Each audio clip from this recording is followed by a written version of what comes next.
Hello दोस्तों, स्वागत है आपका हमारे YouTube चैनल पर। दोस्तों, आपको जो वीडियो दिखाया जा रहा है, आपको इस वीडियो में दिख रहा होगा कि यहाँ पर जो कॉलम बनाया गया है वो किस तरीके से बनाया गया है। और आप बताइए, क्या ये कॉलम कंस्ट्रक्शन के लिए यूजफुल है? ये जो कंस्ट्रक्शन हुआ है, आप देख सकते हैं कॉलम की कास्टिंग कंप्लीट हो गई है और स्लैब भी ढल चुका है। अब स्लैब जो है कॉलम पे डिपेंडेड है और देखिए क्या लगता है कि ये कॉलम जो है आगे चल के यूजफुल होगा। इसके ऊपर और बनाया जाए तो ये कॉलम क्या यूजफुल होगा, क्योंकि हम सब जानते हैं कि जब भी फ्रेमिंग स्ट्रक्चर बनता है तो घर का सारा लोड जो है वो स्लैब के थ्रू हमारे कॉलम पर आता है। यानी कॉलम का बहुत ही बड़ा इंपॉर्टेंट रोल है लोड को डिस्ट्रीब्यूट करने में। और ये मकान में जो आप कॉलम का काम देख रहे हैं वो बहुत ही गलत तरीके से बनाया गया है, क्योंकि बीच में दीवार भी नहीं है।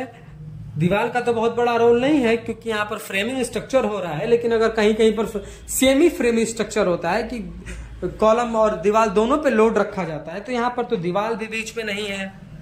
और कॉलम की आप हालत देखिए, कहीं पर तिरछा, कहीं हनीकम्स, मतलब कि बहुत ही थर्ड क्लास का काम हुआ है।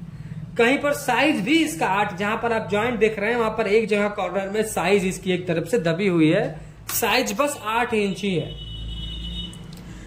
तो अगर इतने गलत तरीके से आप काम करेंगे तो ये कॉलम कैसे आपके घर का लोड को बेयर करेगा? ये सीधा सीधा ठेकेदार की गलती है, मिस्त्री की गलती है। जब उसके पास स्किल्ड नहीं होता है तो वो इस तरीके के काम को एग्जीक्यूट करता है। देखिए, प्रॉब्लम यह है कि आपको जो फ्रंट पे कॉलम दिखाया जा रहा है ये 10-10 फीट के दूरी पर दिए गए हैं, लेकिन अंदर भी कॉलम जो है आप देख सकते हैं, जूम करके आपको दिखाया जा रहा है, अंदर भी कॉलम है जो कि 15-15 फीट की दूरी पर है। और अंदर भी कॉलम इसी तरीके से कास्ट किया गया है। यानी पूरी बिल्डिंग में जितने भी यहाँ पर कॉलम है सबका वो काम जो है बहुत ही थर्ड क्लास का किया गया है। तो आज की इस वीडियो में हम आपको बताएंगे कि कॉलम जो है किन चीजों पे आपको काम करना होगा जब भी आप कॉलम बनवाएं, ताकि आपका कॉलम सही हो। सबसे पहले कॉलम अलाइनमेंट में होना चाहिए। कॉलम बिल्कुल स्ट्रेट सीधा होना चाहिए, एकदम तीर की तरह। इसीलिए हमको प्लम्बाउ यूज करके ही अपने कॉलम की कास्टिंग करनी चाहिए। यहाँ पर आप कॉलम का अलाइनमेंट देखिए, 2-2, 3-3 इंच कॉलम भगा हुआ है। जहां पर आपको बीच में ज्वाइंट दिख रहा है वहां पे कॉलम 2 इंच आउट हुआ है। तो कॉलम का अलाइनमेंट भी बिल्कुल सही नहीं है। इसका दुष्परिणाम ये होगा कि जब ऊपर से कॉलम पर लोड आएगा, स्लैब के थ्रू जब कॉलम पर लोड ट्रांसफर होगा, तो जो बीच में आपको जो ज्वाइंट दिख रहा है वहीं से कॉलम टिल्ड हो सकता है, यानी कि टेढ़ा टूट सकता है। और ये बहुत बड़ा मिस्टेक है कंस्ट्रक्शन में। इस तरीके के मिस्टेक आपको कंस्ट्रक्शन में एकदम नहीं करना है। तो कॉलम अगर अलाइनमेंट में नहीं होगा और इस तरीके के ज्वाइंट्स होंगे तो कॉलम क्या होगा, अपने पोजीशन से टिल्ड हो सकता है, टूट सकता है। दूसरा, आप कंक्रीटिंग देख सकते हैं, कितना घटिया कंक्रीटिंग किया गया, पूरा का पूरा हनीकम दिख रहा है।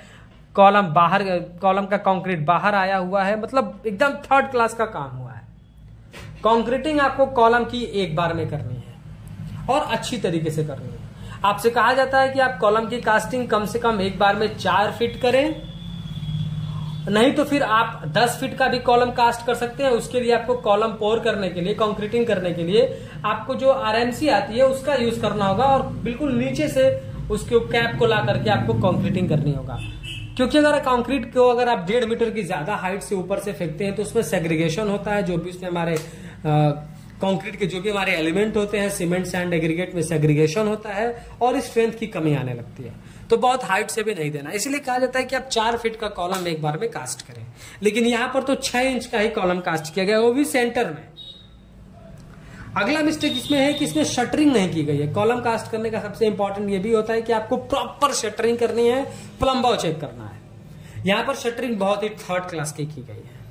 अगर शटरिंग की गई होती अच्छा तो इस तरीके का दिक्कत नहीं आती। दूसरा, सबसे इंपॉर्टेंट यह है कि आप कोई कॉलम बना रहे हो और मान के चलिए आपने स्लैब की कास्टिंग 12 फीट पे रखनी है, तो आप कोशिश करें कि आपके स्लैब में आपके कॉलम जो बन रहे हैं वो कॉलम में 3 ज्वाइंट हो।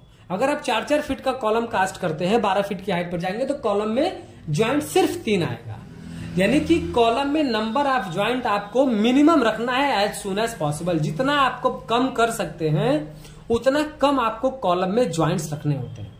लेकिन यहां पर आप ज्वाइंट्स अगर गिनते हैं तो 5 आपको ज्वाइंट्स देखने को मिलेंगे, क्योंकि बीच में ये 6 इंच का अलग से कास्ट कर दिया गया और यही इस कॉलम की सबसे वीक पॉइंट है। भूकंप भी आता है, अगर इस घर पे वाइब्रेशन होता है तो कॉलम सबसे पहले यहीं से ब्रेक डाउन होगा, क्योंकि इसकी साइज भी कम है। यहाँ पर कंक्रीटिंग भी अच्छी तरीके से नहीं की गई है, न ही इसमें प्रॉपर तरीके से कवर ब्लॉक लगाया गया है और न ही इसमें प्रॉपर तरीके से वाइब्रेटर चलाया गया है।